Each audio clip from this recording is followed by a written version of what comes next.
Welcome back to Have You Heard, the social media podcast by us here at The Social Shepherd, where we tell you everything you need to know about social if you work in digital marketing.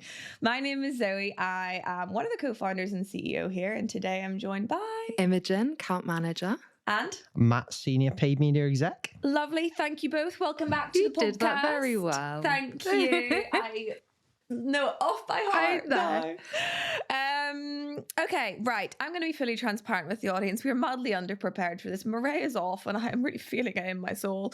But we've got some topics to talk about and to dive straight into. Now, the first thing to talk about is actually the fact that X is significantly declining in following. So I'm going to get the stats up, but do you guys, you X users... Yes and no. I'll go on it, but because you have to automatically have loads of Elon Musk things, and I don't really care for what the man says, I don't really go on it because the algorithm is literally Elon Musk for me. Oh God. It is. What about you, Matt? Do you use it? I do mainly for my sport and music interest, to be honest. But I'd say I'm a declining user, despite being a user but do myself. you get Elon Musk things up there all the time? The For You page is a bit all over the place That's nowadays. What I mean. Yeah. So I don't really tend to, but I don't follow people on it. So this might be how we differ, because I just see sort of like the For You page on it. Yeah. I don't follow people on there. Well, what basically it's saying, and the thing we've got to be mindful of here is there's losing of people like users on the platform. So that would be people actually deactivating their accounts, and then there's a lower level of active usage on the platform. So there's two things we've got to consider here.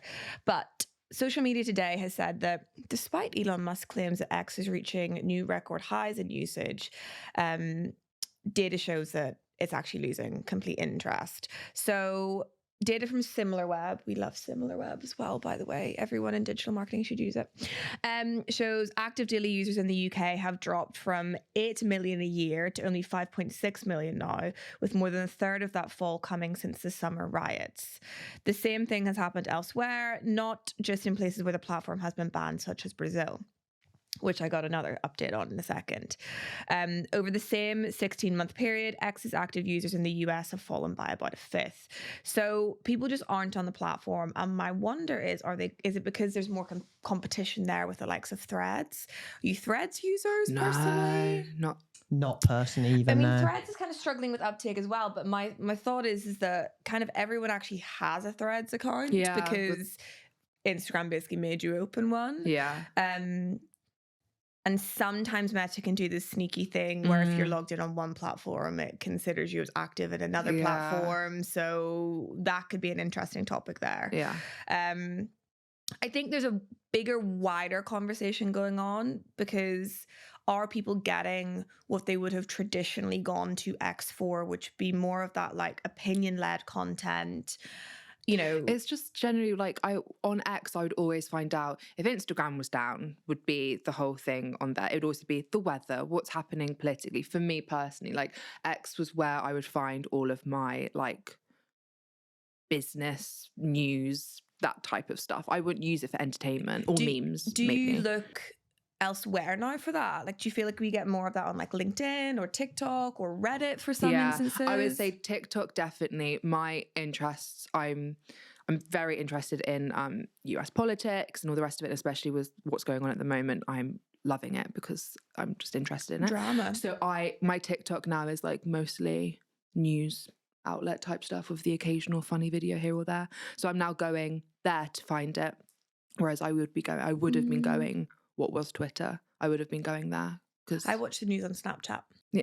See, I'm not on the Snapchat trend right now. Loads of people I feel like are on it. Love it so much. Okay. No, the thing that I'm not with Snapchat is it's like you get all your memories back up and you don't want to be reminded of like 13-year-old Imogen. No, I don't want the reminder of that.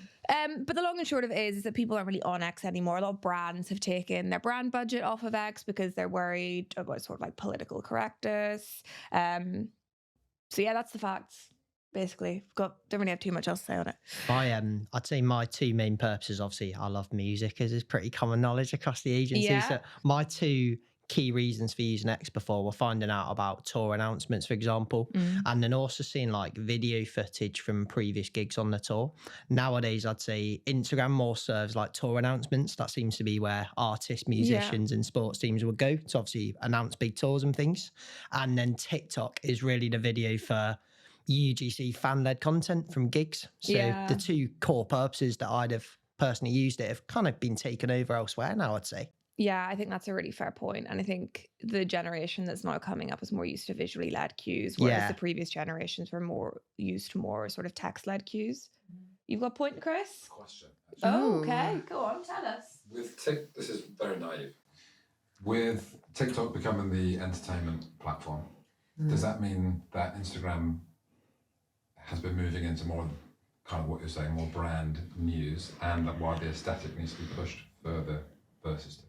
So Instagram are actually leaning into being more of a community platform, which is interesting. That's what they have openly said, which is funny because that's what Facebook was traditionally. So my biggest thought of that, whenever they came out with that, I was like, are we just going to have a repeat of history, basically, where we're going to have like, hey, Instagram's going to remain consistent, then it's going to have a massive drop off, and then other platforms are going to take over. No, I think Meta is too big of a conglomerate right now that they won't come up with new platforms or new features to be able to do it. But I think they are on the back foot of other platforms. You know, they're doing a lot of, well, TikTok did that, so we'll do it, or this platform did it and we'll do it. Like, where's the innovation there? But from a brand perspective on Instagram, people use Instagram in so many different ways. Like they use it to, they go to a brand account for something different than they'll go to their friend's account. So it's like an ecosystem in there, whereas TikTok, you're really only going there for one thing. So I would say you can kind of get away, you can do the UGC led content on Instagram, but if you're a brand and your feed isn't aesthetic and you're not showing that brand identity on there, you're going to fall flat because nothing is going to differentiate you there. Whereas on TikTok, feeds aren't really as much of a thing. So the aesthetic identity isn't as important. Yeah. Does that make sense? Great. Cool. Good question though. Now another update actually that we need to talk about is the follow feed. So I don't know if you guys remember a couple of years ago, but Instagram was like trialing out different feed options. So you're going to have like the following feed, the explore feed, and the favorite. Yeah, three different types of feed. They've now said they're not doing the following feed. So and I think the reason it came about was I think every 1 in 4 posts on Instagram is an ad now. I actually don't mind ads. I quite like them. I love getting personalized shopping recommendations, so I'll stick to that. I don't appreciate though when someone has done really bad targeting and I just end up getting a whole load of like pregnancy test ads because I'm nearly 30. That like upsets my soul a little bit. I think the paid media manager behind that business could do a better job. No, and you just got married. So it's... I didn't update that anywhere. I know. Instagram would know that actually, wouldn't they? Anyway, they won't be adding a following only feed. And he said that they've thought about it, they've tested it and tried it a number of times, but every time that they've tried a following feed, there's a subgroup of people who are happy and there's a bunch of people who forget that they're in it, and then overall everybody who uses Instagram less and less over time, and when we ask questions like how satisfied are you with Instagram, they actually report being less happy with Instagram more and more over time on average. And then there's these second order effects where their friends start using, okay, fine. Basically, he's just saying that if there is a follow only feed, people aren't getting that hit of entertainment and inspiration that they are traditionally getting there. And it needs to be a mix. Yeah, it does. Yeah, and also the thing to remember is that your friends aren't posting that much. Like people don't post as much as they used to. Like there's stories on there for more regular posting. I always go to stories before I scroll down my feed.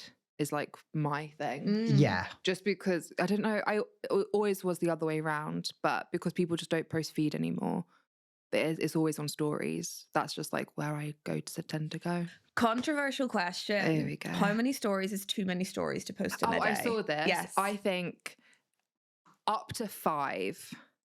Do you think? Would you, if someone did more than, at what point will you like swipe to the next person? 8. If I see loads and loads of little ones, I'm like, I'm not bothering. I'm really sorry. I don't care where you went.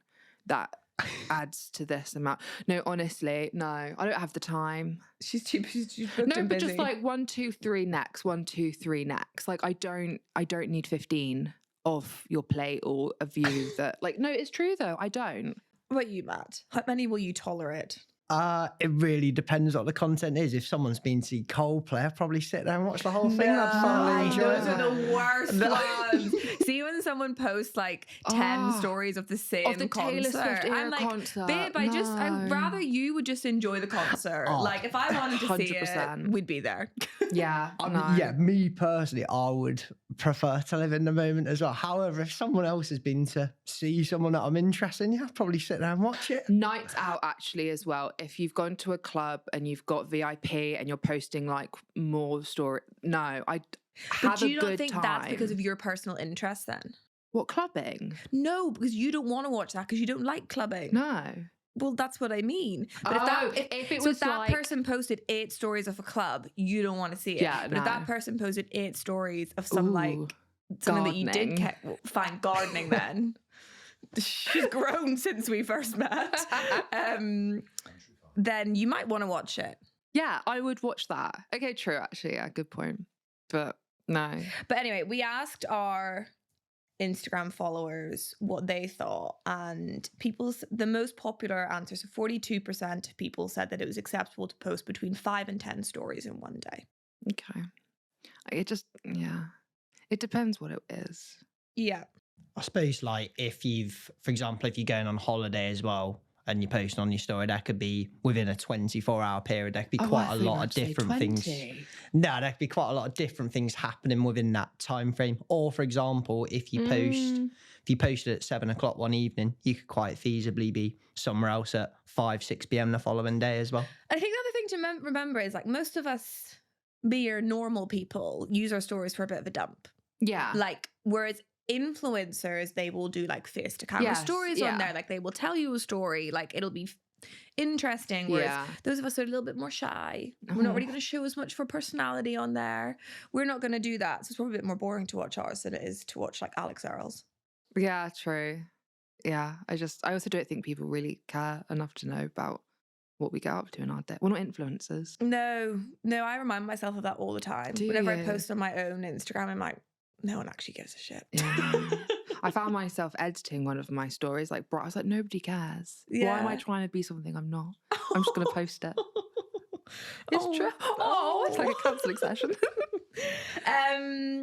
If we flip this to look at a client perspective, and you used to be an organic girly. Yeah. For those listening, Imogen, you started off in our organic team and then moved to our client services team. So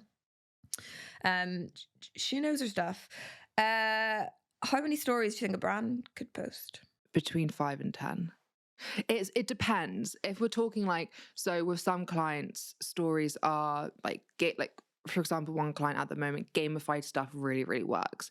But I wouldn't suggest that we post like 3 types of gamified content in a day on stories. No, you need to be consistent. Exactly. Like, it needs to be a block. Yeah. So it shouldn't be like, No. for a brand, for a usual user, so a normie, you could post sporadically throughout the day. Whereas if a brand starts posting sporadically throughout the day, like, don't do that. Chaotic. Don't do that unless you're at like a fashion show or something of that nature. But if you're posting like a gamified piece of content, that needs to be seen as like one block of content. Yeah, exactly. Like, I'm not going to play your find the emoji. You find the emoji across a pace of 10 hours. No. I'm finding all those emojis in 5 minutes. And that's it. And that's all I need from you today. Yeah, thank you. Like, we've engaged. We have. Can't wait. Sentiment is good. Yeah, can't wait for the next one. You're not pestering me. No. Found 5 emojis. Done. Give me a dopamine hit. Done. Yeah, I'm agreeing. It's true though. I don't need, or like your top picks, I only need like 3 slides of that, and then we're done. I do really enjoy playing games on brand So do Instagram I. stories, so I play them all the time. Yeah. I love popular opinion ones as well. Yes, that's always a good one. What was one I saw? Do you mean unpopular opinion? Unpopular opinion ones. I saw something the other day. Someone was like debating about no, this wasn't a brand, this was a person, but if you shower in the morning, in the nighttime, or both. And I was just like, I'm so interested to see the results of that. No. But I was too embarrassed to vote because then they would know. I mean, I shower both, so it's not, but like, I was just like, this is like too much I'm personal sure information also, for you like, to have on is me. the brand big enough to not? No, it wasn't a brand, it was a person. Oh. Yeah. Okay. Oh yeah, no, don't do that. Don't out yourself. Well, I didn't But she didn't do because I it. didn't vote. Because I was like, We will now like, forever we went not to know. primary school together. Like, you don't need to know my showering routine. But if you say both, I feel like you're over. Yeah, but Maybe. So then she'd be like, oh, she's a clean gal. So you wouldn't be outing yourself. I Whereas mean, if you could put just none, be judged in so many ways. It's like Taylor Swift and the do you wash your legs? that was. Do you? I mean, they get washed in the That's shower what I anyway. mean. Like, I don't need to personally scrub them. Yeah, okay. Right, we've digressed. Anyway, you know, probably like, unless you have something really special to tell the world, probably don't post more than 10 stories a day on your Correct. Instagram. On your Snapchat, go wild. It's the wild, wild west out there. Oh yeah, true. Actually, That's where I don't it's use at. it. Like for that like over consumption and like just like but you absolutely don't post on rinsing it. Snapchat. No, not anymore. No. Whenever I was like 20, I did. Yeah. Maybe I'll start. Shall I start? No, sorry. Please don't start. No, let's not encourage her. I'm going to start. Okay, fine. Lovely. So we're not getting a following feed. So everyone stand down. The other thing just to raise that I referenced very quickly was that so X got banned in Brazil. And they've got to pay 5 million in fines before they get reinstated. Why? They got, I can't quite remember the exact reason. Probably something to do with data security, to be entirely honest. Brazil ban X. Could you do like a SpongeBob meme now? The where it's real like reason years Brazil later? is blocking X. Yeah. So the reason X was blocked in Brazil was because of disinformation. That is fair. But X has always been like one of the biggest sources of like fake news and misinformation. I think sometimes people need to use a bit of their common sense in some areas. However, because of Elon's particular stance on certain political things, I think people are pairing two and two over the company's ownership. So it got blocked. Then they moved their like data server somewhere else, and then it appeared back in Brazil. So they breached the fine, and now they've got to pay 5 million. But is that a Brazil's fault, or is that not an X's fault? This is what I do. Brazil. X are the ones being fined, not Brazil. Oh, I thought Brazil was being fined. Elon just got on fining Brazil. Yeah, that's why I was like, it's not their fault. But anyway, X is declining. They're being sued, and Brazil doesn't like them anymore. So, but Brazil aren't being sued. Okay. No, I don't even know how you go about suing a country. That's what I mean. That's why I was confused. There's a lot of like community notes on tweets and stuff at the moment, isn't there? Trying to, I suppose, combat disinformation in ways, but it can be quite hard to tell nowadays on certain topics what is the actual truth and what isn't. It's really challenging. Exactly, and I think platforms like TikTok and Meta have become much better, particularly when it comes to political misinformation. But, you know, that's still a hard job to do. That there's still ways that you can get content past that. And whilst they've got moderators and full teams on top of it, really, I'm not going to lie, we as humans are the problem. Yeah, some of us are stand by, like, the reason that, you know, social has a bad rep is because we as humans use the platforms incorrectly. Like, social's great, and like, obviously I own a social agency, I wouldn't think otherwise, but the biggest issue with it is the fact that we abuse it as humans. But on another note, you are right, the other platforms have done a good job of it. X has been pretty lax on certain things like that. Yes. Yeah. And they haven't put the same effort into calming down misinformation. You can see so much wild stuff on X as well. I sometimes basically, like, sometimes it's like a porn site. It Not gonna is. lie. But with what's happening with a certain rapper at the moment is all over that. But it's all over everywhere, that stuff. I don't like it. Well, I don't. you're going to see it wherever you go because it's just all over in the news. So you might have to just. It's not on my TikTok just yet. Oh, it's all over my TikTok. Really? Yeah. Oh, no. I live in a conspiracy theory household. Oh, though, do you? Oh, okay, no. Okay, we don't need to get into that. We certainly don't need to get into that one today. Let's do that. Okay, my final update is about my favorite platform. Oh, Snapchat. Snapchat influencers are more likely to drive purchase results, the report has found. So As we know, a lot of people have re-downloaded Snapchat in recent months. It is massively aging up. They're actually looking at more an average age, which is more close to 30 now, which is insane. But in a new report, it says that looking at social shopping behaviors, that Snapchat is one of the highest converting one. So 85.6% of users go on to buy after seeing a creator showcase a product in stream on Snapchat. And I think this is really interesting because we're kind of moving into a new world for purchases on social. If we look at like TikTok Shop, for example, and how commerce works on that platform, where creators can, you know, just get an affiliate link and they're getting passbacks from you buying stuff off of their content and things. I can see Snapchat adopting this, particularly if they're seeing this data that they're able to have such a positive impact on sales. From brands whenever creators are shouting out products. I do think it's a massively underrepresented platform in the sense of brands have just kind of dismissed it. Yeah, because it's a little bit more like closed doors Snapchat. I was going to say, I don't think I've ever had a client who's been on Snapchat. Yeah, we've pitched it. We've pitched it a few times, and like we've done full strategies for it. But getting brands on board is quite difficult. I think now that they've opened that new feature where it literally is TikTok within the platform, that's massively going to open it up again. But there is more of like, I don't think people really think of, when they think of Snapchat or what they use Snapchat for, I don't think they go, oh, I'm going on to Snapchat. They go, I'm going to look at what this influencer's done on Snapchat, or what this person's done, or where my friend is, or what's going on over here. Like, oh yeah, I forget you can find people on Snapchat. Yeah, I love the Snap Map feature. You're not on it. I am on Snap Maps. Why are you on Snap? Why do you want people to know where you are? It doesn't bother me. Well, who do you have on Snapchat? Oh, just like my little cousins. Oh, there we go. Okay, that's fine. Just checking. So safety is. Because I've done a Snapchat geofilter campaign before. Yeah. We've done those before, actually. Surely it's about you interacting with a brand or a location or a gig or something like that, versus it interacting with you. Yeah. It is, but it's more about watching. And it's like, I need to go back the on reason that. the brands, I think, find it difficult is when you do those filter campaigns and stuff, a lot of the engagement with that content will be in private conversations. So it's actually quite hard. Like they go, okay, well, yeah, all these people used it, but we can't see what that looks like because it's in those private conversations. So I think brands kind of have to get more comfortable with the fact that brand awareness is going to sometimes be behind closed doors. Isn't that's the most valuable version of it, because it's someone who loves it already. Yeah, exactly. So I think that's like a new era of influencer marketing where it's less like, come buy this product and like all of that kind of stuff. Is like how you're interacting one-to-one with fans and things. So anyway, Snapchat's doing great. And it has actually, so excluding Facebook, over 6 in 10 US social shoppers have made a purchase because of creator or influencer content in 2024, I believe this looks at.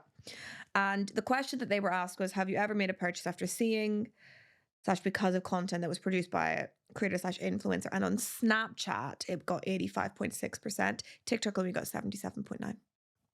I think there's just more of like a trusted community on there between the creators and their audiences. I kind of want to re-download it now, but then if I'm probably going to buy something, maybe not. No, you should download it. I'm going to do a TED Talk on my love for Snapchat. A TED Talk? In this building, yes. Oh, not an actual TED Talk? No. TED Talk haven't come forward yet to ask you to the business. Yeah, yes. Okay. No, I wish. That's what I said. That's quite cool. But anyway, yeah, get on Snapchat. It's underrated, and I'm going to keep banging on about it until everyone listens to me and more people are on Snapchat. Do you want us to add you on Snapchat or just keep it? You can add me on Snapchat. I don't mind. Oh, now you've got your map thing on, maybe not. I don't mind you seeing where I'll turn it off if I start to feel uncomfortable. I feel like you're stalking me. You just suddenly see me by you. Yeah. Okay. Now, the final thing that I wanted to talk about today was Kylie Jenner and Coperni. Have you seen it? Yeah. You have. Have you seen it? Not personally. No. So, to set the scene, Kylie Jenner closed Coperni's fashion show last night or the night before, I believe it was. Yeah. At Disney. I know.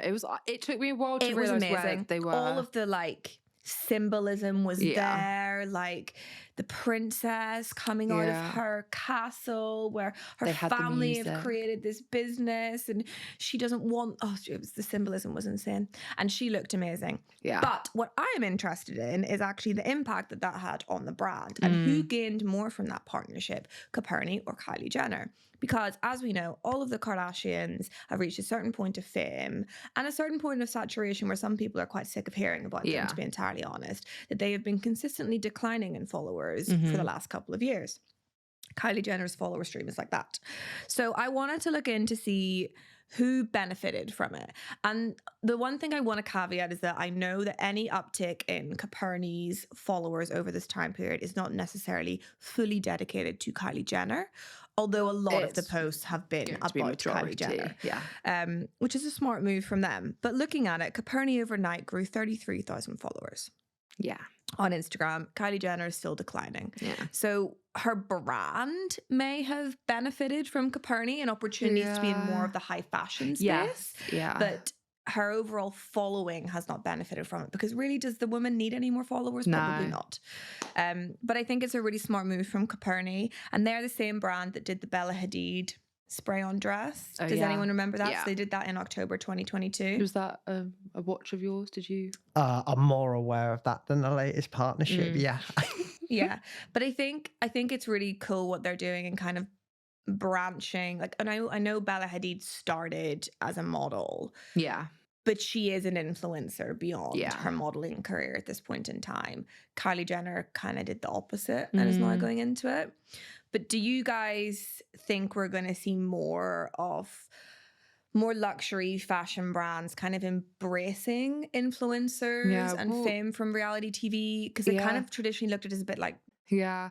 Well, not high fashion, but look at what L'Oreal have done for the second year with using like sort of people like, you've got movie stars, models, you've got sort of like TV presenters, like you've got people from a whole range of...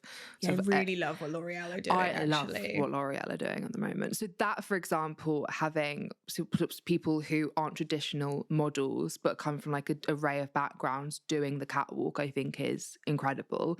And then I think more and more companies like high fashion, like you've just said, are now using people like Kylie Jenner, because if Kylie Jenner didn't do that show, I don't know if I would know about it right now. But I think it has to be a specific type, because you couldn't, I think I think you have to have built your fame to a certain point where you are a little bit mysterious. Yeah. Whereas like politely Coperni getting Alex Earle or Alex Cooper wouldn't work. No. Madeline Argy, that could work. Yeah. Maybe it's an aesthetic thing. I think it is, and I think Kylie's sort of like how she's transitioned in the past, I would say like 5 years, to becoming more of a high fashion individual. Like not everything she wears now is sort of, she was quite trendy back in the day, whereas now everything does seem Quite to edgy. be More of like a trend leader as opposed to a trend follower. Whereas now people aspire to now wear the clothes that she's got because we don't really have access to them. Yes, that's true. That's a very good point. I think something like this. I think the other side of it as well, I think a lot of reality TV stars are they're sort of more intertwined with everyday society nowadays as well. They're sort of branching out into different industries other than just like television shows. Well, a lot of them will go onto radio. They'll get involved with sport, like the YouTube boxing recently. Some of them will do music. Like a lot of them are, they're more interlinked with day-to-day society across different industries as well. It's just different levels of influence, isn't it? Like she is now very much on like, I'd say like an A-list level in terms of that point. But her influence, like she could go away for 3 to 4 months. Yeah.